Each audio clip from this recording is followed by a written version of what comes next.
Good morning. आज मैं आप लोग को बताऊंगी कि एक्सपेरिमेंटल मेथड क्या है। तो मनोविज्ञान का सबसे प्रमुख एवं वैज्ञानिक विधि जो है प्रयोगात्मक विधि है, क्योंकि मनोविज्ञान का विज्ञान होने का दावा अन्य बातों के अलावे भी इसकी प्रयोगात्मक विधि के कारण भी है।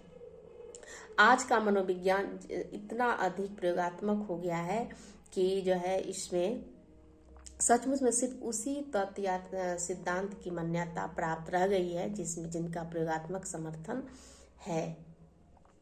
अब प्रयोगात्मक विधि क्या है या इसको हम किस तरह से करेंगे, कहने का मतलब है प्रयोगात्मक विधि उस विधि को कहा जाता है जिसका आधार जो है प्रयोग होता है। अब क्वेश्चन ये उठता है कि प्रयोग किसे कहते हैं। तो प्रयोग जो है जैसे कि मान लीजिए किसी व्यवहार या मानसिक प्रक्रिया को किसी नियंत्रित अवस्था में सिस्टमेटिक या क्रमबद्ध अध्ययन या ऑब्जर्व करना ही हम प्रयोग कहलाता है। और इसकी परिभाषा विभिन्न मनोविज्ञानों ने अपने अपने ढंग से परिभाषा देने का प्रयास किया, लेकिन जो है इसका परिभाषा में कहा गया था कि परिभाषा से स्पष्ट हुआ था कि जो है व्यवहार का अध्ययन किसी निश्चित अवस्था में की जाती है और व्यवहारों का अध्ययन चर के माध्यम से किया जाता है। अब इसमें ये भी क्वेश्चन है कि चर किसे कहते हैं, और इसका चर शाब्दिक वेरिएबल मतलब कि वेरिएबल उसे कहा जाता है ऐसी घटना या परिस्थिति या व्यक्ति के गुण होता है जिसका मान जो है परिवर्तन होता है। वैज्ञानिक अर्थ में चर वैसे घटना या परिस्थिति को या गुण को कहा जाता है जिसको हम मापा जा सकता है और तथा इसका परिणाम रूप से जो है परिवर्तित होता है, जैसे उम्र, बुद्धि, थकान, कुछ भी ऐसे जैसे सबका इस सब जो है हमारा चर का उदाहरण है। अब इसका जो है तीन चर जो है प्रयोगात्मक चर तीन तरह के चर होते हैं। एक होता है इंडिपेंडेंस वेरिएबल, दूसरा होता है डिपेंडेंस वेरिएबल, तीसरा होता है इसका कंट्रोल वेरिएबल। अब इंडिपेंडेंस स्वतंत्र चर जो है वैसे चर को कहा जाता है जिसमें कि प्रयोगकर्ता जोड़ तोड़ जो है इसका करता है तथा इसके प्रभाव को दूसरे चर पर अध्ययन भी किया जा सकता है। अब इसी नियंत्रण कंट्रोल वेरिएबल भी उसे ही कहा जाता है, परंतु आधुनिक प्रयोगात्मक मनोविज्ञान जो है स्वतंत्र चर के लिए जो है कंट्रोल उपयोग नहीं किया जाता है, क्योंकि आश्रित चर ऐसे चर को फिर आश्रित चर किसे कहते हैं जिसमें कि डिपेंडेंट वेरिएबल होता है।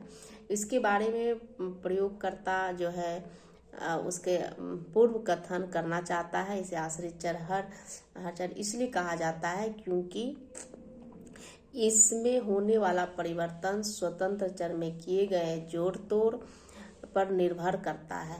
प्राय मनोविज्ञान के प्रयोग में कुछ ऐसे भी चर होते हैं जिसका प्रभाव को प्रयोगकर्ता नियंत्रित करके रखता है, क्योंकि वह आश्रित चर पर उन चरों को प्रभाव का अध्ययन नहीं करना चाहता है।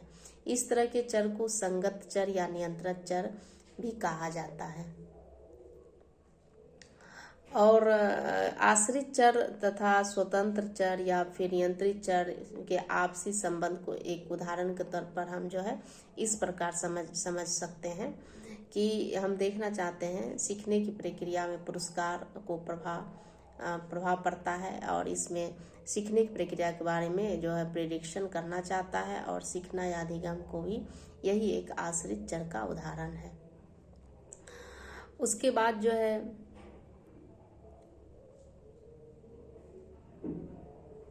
क्योंकि वह पुरस्कार में जोड़ तोड़ करेगा तथा इस जोड़ तोड़ के प्रभाव को आश्रित चर आने सीखने की प्रक्रिया पर दिखेगा।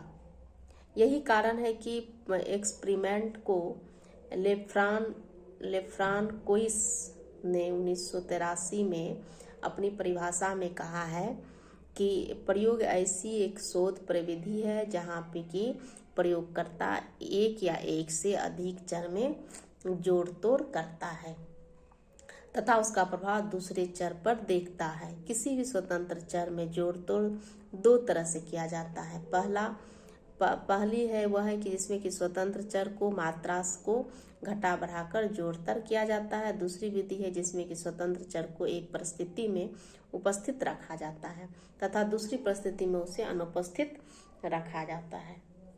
अब उदाहरण स्वरूप हम इस प्रकार कह सकते हैं कि पुरस्कार एवं स्वतंत्र चर है जिसमें कि जोड़ तोड़ करने के लिए प्रयोगकर्ता बच्चों के दो तुल्य समूह ले सकता है।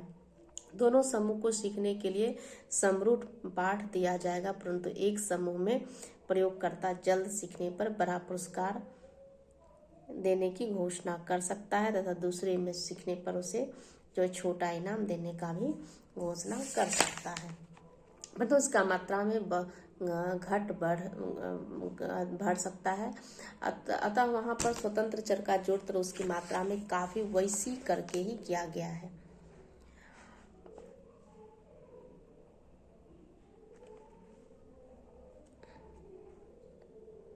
कहने का मतलब है कि समूह में स्वतंत्र चर उपस्थित रहता है उसे हम प्रयोगात्मक समूह तथा जिस समूह में स्वतंत्र चर उपस्थित रहता है उसे हम नियंत्रित समूह कहा जाता है।